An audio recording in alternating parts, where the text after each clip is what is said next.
2 days later, same turkey's back. He really wants in. They aren't the brightest animals.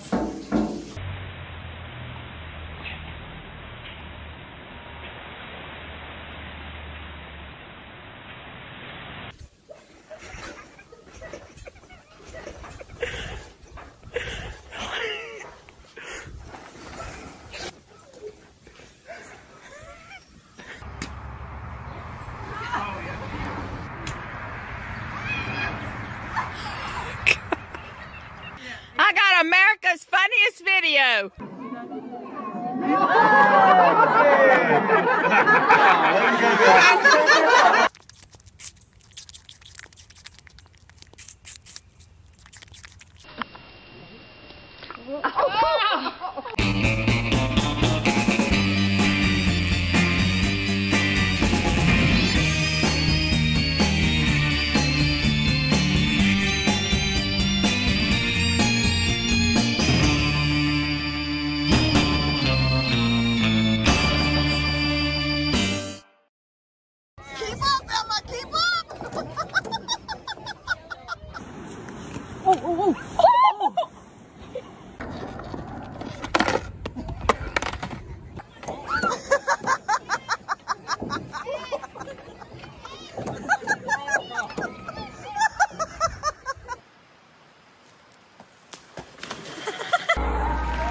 En tout cas, je suis contente d'avoir réussi à imposer tout cet univers de séries, là. J'adore les séries.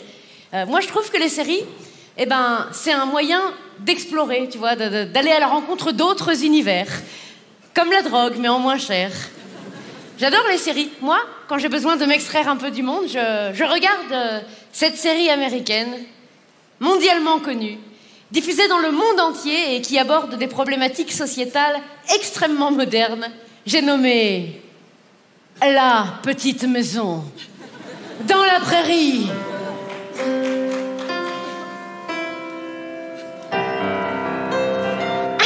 Encore dans la prairie. Papa. Oui, je coupe du bois.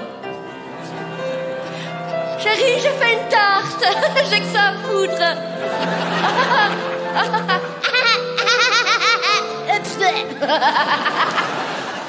Je voue un culte à La Petite Maison dans la prairie. 2457 heures de niaise béatitude. 101 messes célébrées par le révérend Alden. 200 épisodes rediffusés chaque année dans le monde entier depuis 1987. Série la plus regardée de tous les temps, devant Game of Thrones et Desperate Housewives, dont elle est un savoureux mélange.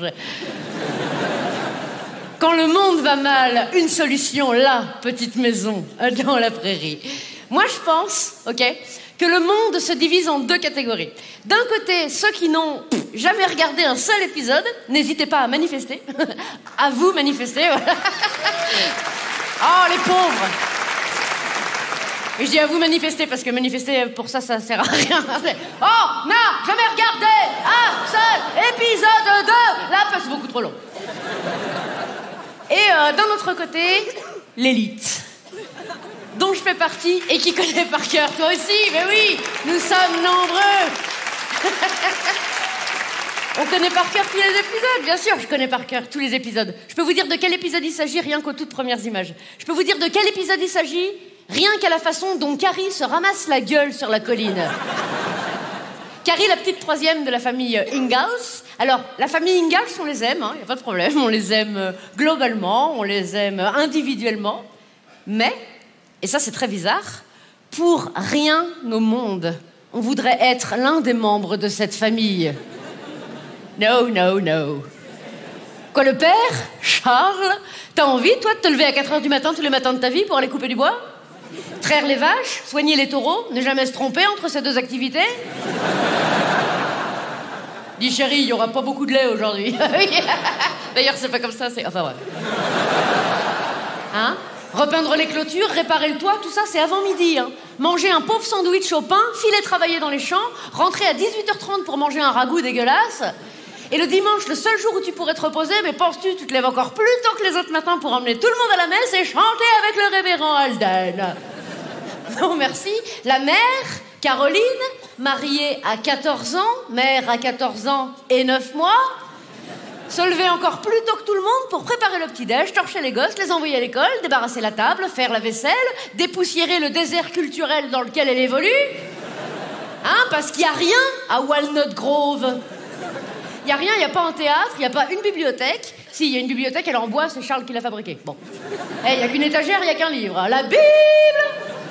Mais Caroline n'a pas le temps de la lire, elle doit faire la lessive directement à la rivière, rentrer, préparer le ragoût avant que tout le monde rentre à 18h30, prière, devoir conjugal, dodo, et la messe le dimanche pour remercier le Seigneur de cette belle vie de merde.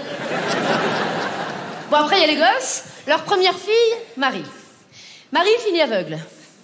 Marie est aveugle en 1880. Hein. Aveugle en 1880, oh, t'es non essentiel. Aveugle en 1880, on te pousse pas du haut de la falaise, mais on te dit pas qu'il y en a une. On te dit, dis donc, tu connais pas être tard? Vachement beau à cette saison.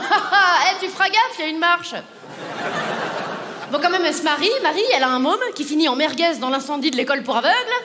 Alors qu'il l'est pas, c'est un petit peu con d'être le seul à pas trouver la sortie quand t'es le seul à voir clair. Le con, celui-là aussi. Leur deuxième fille, Laura, se marie à 16 ans. La vieille fille. Elle parvient à avoir une belle maison, bim, tornade. Ça s'est fait, c'est rangé, c'est plié. Quand t'as Carrie, elle a 2 pieds gauche, je te raconte pas le bordel pour y trouver des godasses. De toute façon, les mômes à l'époque, c'est pas la bamboche. Hein. À 7 ans, ils sont rincés, ils sont vieux, ils sont déjà contents d'être arrivés à 7 ans. C'est pas le cas de 70% des mômes de l'époque. Merci les maladies infantiles. Ah, c'est pas la bamboche, l'école à pied, 18 km. Ton cartable, c'est un seau en inox. T'arrives en retard à l'école, tu te fais frapper. Tu connais pas le leçon par cœur, tu te fais frapper. Tu dis à ta mère que t'as été frappé. Oh, suspense, tu te fais frapper. De toute façon, tes parents l'auraient su, l'instit c'est ta tante, ils sont 12 dans ce village. Alors 12 dans le village, au niveau des mariages, tu fais comme Thomas Pesquet, t'essayes toutes les combinaisons. Ah, mais bon, au bout d'un moment, ça tourne en rond, un Rubik's Cube de consanguinité là-dedans. Personne ne tombe des nues quand un môme naît avec les neurones en sorbet. Bah moi, mon oncle, c'est ma tante. Bah oui. Ah, au bout d'un moment, ça brasse, qu'est-ce que tu veux que je te dise? Dimanche, il fait beau, on ira être tard. Allez, bim. Tu feras gaffe, il y a une marche. Allez. Oh là là, les pauvres gens, les pauvres gens. C'est pas la bamboche. Attends, l'école la semaine, l'école du dimanche, le dimanche, les devoirs, les corvées, pas de smartphone pour mettre des photos de la prairie sur Insta. Et la messe le dimanche pour finir en beauté, non merci, t'as envie de leur dire à tous. T'as envie de lui dire à Charles, mais Charles, enfin! Ne vois-tu pas que tu n'es pas heureux à Walnut Grove, Charles, non? D'où tu perds ta récolte en 2 minutes à cause de la grêle alors que ça fait 6 mois que t'étais dessus et tu dis, Ah bah c'est pas grave, je vais replanter. d'où tu regardes ta maison cramée dans un incendie jusqu'à ce que la pluie arrive, attention, Ne serait-ce pas le Seigneur qui nous envoie la pluie? et le feu, connard! Qui c'est qui l'a envoyé, Charles, enfin? L'avantage qu'on a sur les arbres, c'est qu'on n'est pas obligé de rester là où on n'est pas bien. Tu prends Caroline et les mômes, tu les fourres dans la chariote et puis tu pars à l'aventure. Quand la vie est dure, Charles, il faut savoir rebondir. Alors pose cette hache, et en parlant de hache, hein, bon, si t'as envie de planter quelque chose, hein, qu'on s'amuse un petit peu. La vieille Madame Olson, la méchante Madame Olson, c'est pute. Oui, c'est une famille de putes, notre petite pute avec ses tagliatelles sur la gueule, là. Tu les prends, tu les suspends, tu les désosses, ça fait de la viande pour l'hiver et tu te barres. Fais l'amour à la vie, fais l'amour à tes chèvres, on s'en fout, on n'a qu'une vie, dis. Cours nu dans la prairie, fais du cheval avec les Indiens, fume la pipe, joue au poker, apprends à courir à ta fille pour qu'elle arrête de se péter la gueule sur cette putain de colline. Et arrêtez de l'appeler Carrie parce que c'est pas un prénom, Carrie. C'est une infection dentaire, connard.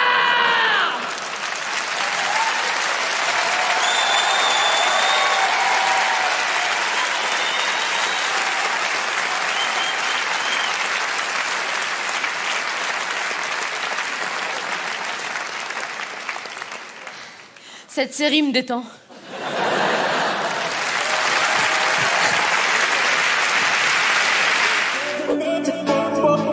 With